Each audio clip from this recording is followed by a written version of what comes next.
ఒక్క విషయం అందరికి చెప్తే ఇది అందరు వినాలి. పని చేసుకోతందుకు పైసలు మాత్రం వాళ్ళకి ఇయ్యదు.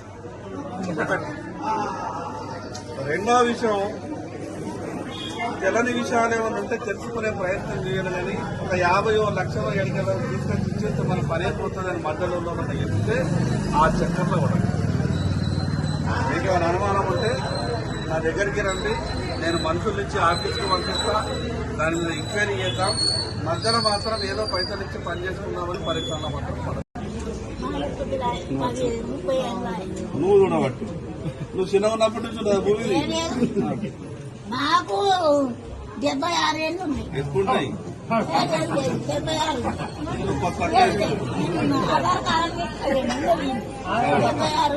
సరే, ఇప్పుడు నువ్వు భూమి దున్నుతున్నావు కాబట్టి నేను ఎంక్వైరీ చేసి పట్టా పాస్బుక్ ఇవ్వాలని చెప్పిన నాకు.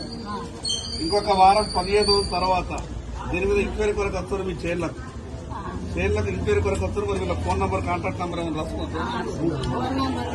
మీదే ఉన్నదా ఫోన్ నంబర్? దీని మీద వాళ్ళ దగ్గర ఉంటుంది.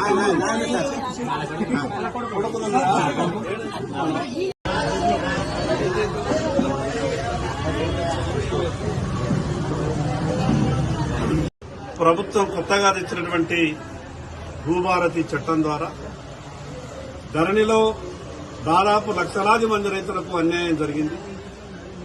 ఎవరి పొజిషన్లోనైతే భూమి ఉండనో వాళ్లకు పట్టాలు ఇవ్వక 50 సంవత్సరాల క్రితం అమ్మేసుకున్నటువంటి భూములకు ధరణిలో పట్టాలు రావడం, ఒక గందరగోళమైనటువంటి వాతావరణంలో కూడా పూర్తిగా రెవెన్యూ వ్యవస్థనంతా కూడా నెట్టేయబడ్డది.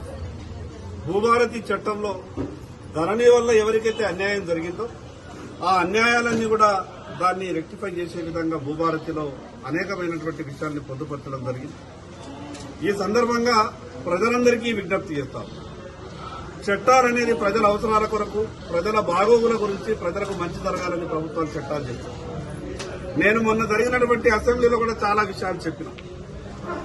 రైతు ఏదైతే విరాసత్ వారసత్వంగా వచ్చినటువంటి ఆస్తులకు 2,500 రూపాయలు ఎకరానికి కట్టాలని గతంలో ధరణిలో పెట్టిందో, ఈ భూభారతిలో కూడా ఆ రకమైనటువంటి చట్టం పెట్టిన తర్వాత నేను ప్రభుత్వానికి అడిగిన, పేదలు ఎకరానికి 2,500 రూపాయలు కట్టాలంటే ఇబ్బందులు అవుతాయి కాబట్టి దాంట్లో ఎగ్జెంప్షన్ ఇవ్వాలని అడిగిన. ఈ మధ్యన ఒక 2-3 రోజుల తర్వాత రెవెన్యూ మినిస్టర్ గారిని కలిసి ఆ రకమైనటువంటి ప్రతిపాదన అసెంబ్లీలో చేసినటువంటి ప్రతిపాదనను దాన్ని ఎగ్జెంప్షన్ ఇచ్చే విధంగా మరొకసారి కూడా ప్రజలందరి తరఫున రెవెన్యూ మంత్రి గారిని కోరుతున్నాను. చివరికి ప్రజలందరికీ ఒక విజ్ఞప్తి, చట్టాలనేది మన మంచి కొరకు జరిగినప్పుడు వాటి గురించి పూర్తిగా అవగాహన చేసుకోవడం మంచిది.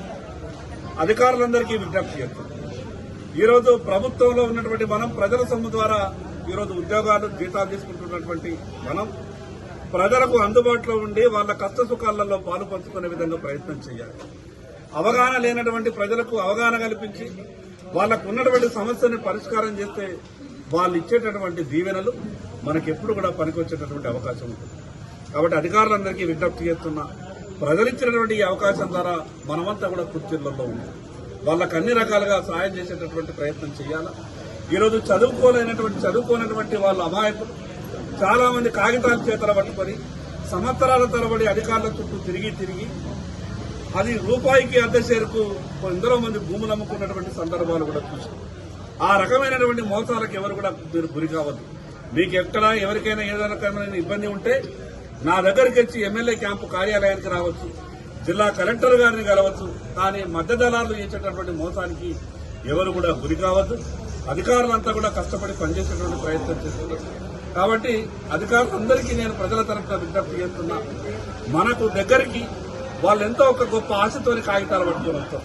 కాబట్టి కాగితాలు పట్టుకొని వచ్చిన వాళ్ళందరికీ కూడా వాళ్ళకి ఏం చేస్తే బాగుంటుంది, మిగతా విషయాలన్నీ చెప్పి ఈ భూభారతిలో ఇచ్చినటువంటి అవకాశాలన్నిటి కూడా ప్రజలకు మంచి జరిగే విధంగా ఉపయోగించాలని సందర్భంగా అధికారులందరికీ విజ్ఞప్తి చేస్తున్నారు.